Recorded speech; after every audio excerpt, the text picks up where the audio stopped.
खबर है, परिवहन विभाग के 7 डिजिट घोटाले में क्या अधिकारी भी जिम्मेदार?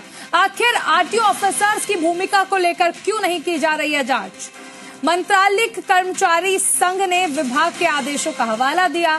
कहा कि साल 2016 से 2025 तक जयपुर आरटीओ प्रथम में हुआ बैकलॉग। इस अवधि में सभी आरटीओ ने मंत्रालयिक कर्मचारियों को अधिकार दिए।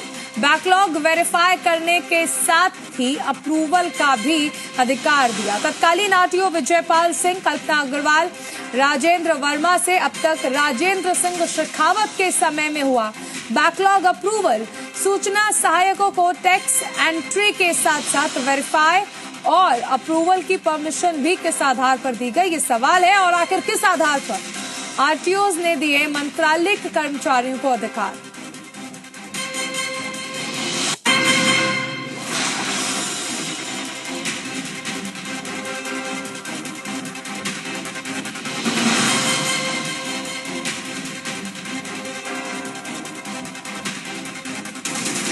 तो इंस्पेक्टर ही डीटीओ बन गए।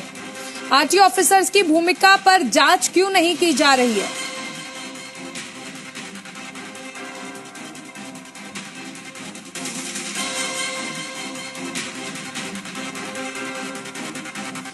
तैंतालीस वाहनों का अप्रूवल किया गया।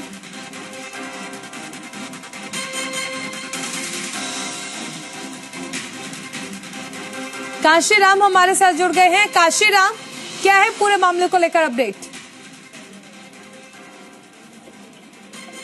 जी देखिए, ये जो मामला है पूरा 7 डिजिट सीरीज वाला मामला है और इस पूरे मामले में अब जो मंत्रालय कर्मचारी संघ है उनका कहना ये है कि उन्हें जो बैकलॉग अप्रूवल के अधिकार दिए गए थे, जिस मामले में उन्हें दोषी माना जा रहा है, वो अधिकार संबंधित तत्कालीन आरटीओज की तरफ से दिए गए थे।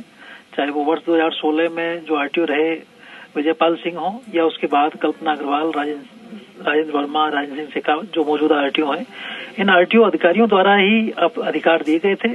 और नहीं तो अप्रूवल का जो अधिकार है वो डीटीओ का रहता है। तो आखिर उन्हें ये अप्रूवल किस आधार पर, अप्रूवल की परमिशन जो दी गई वो किस आधार पर दी गई, ये एक बड़ा सवाल है। दूसरा ये भी है कि इन दिनों सूचना सहायकों को भी वाहनों की टैक्स एंट्री इसके साथ वेरीफाई करने का और अप्रूवल करने की परमिशन दी जा रही है, वो भी गलत है, वो भी नियमों के विपरीत है। और उन्होंने एक कार्यालय आदेश 44/2016 का हवाला देते हुए कहा है कि इस दौरान 1,47,000 वाहनों के बैकलॉग और नवीनीकरण का लक्ष्य दिया गया था और इसमें जयपुर आरटीओ को सबसे ज्यादा 32,488 वाहनों का नवीनीकरण करना था, जिससे कि राज्य सरकार को राजस्व बढ़ सके। तो जो मंत्रालय कर्मचारी संघ है उनका कहना यह है कि उनके जो सभी वाहनों जिनका बैकलॉग हुआ था और इस दौरान 29,118 वाहनों का बैकलॉग हुआ था जयपुर आरटीओ प्रथम में वर्ष 2016 से 2025 के दौरान, तो इन सभी वाहनों को भी विभाग की जांच में शामिल किया जाना चाहिए। केवल 7 डिजिट ही नहीं बल्कि ये जो सभी वाहन जिनका बैकलॉग हुआ है 29,000 का, उन सबकी भी जांच होनी चाहिए और उनमें जो भी गड़बड़ियां रही हैं उन सब दोषियों के खिलाफ कार्रवाई होनी चाहिए। हालांकि जो मंत्रालय कर्मचारी संघ की अलग बात हो सकती है, लेकिन इस पूरे मामले को सवाल ये भी खड़े होते हैं कि आखिर जो अधिकार दिए थे आरटीओज ने वो भी अपने आप में सवालों के घेरेज में हैं।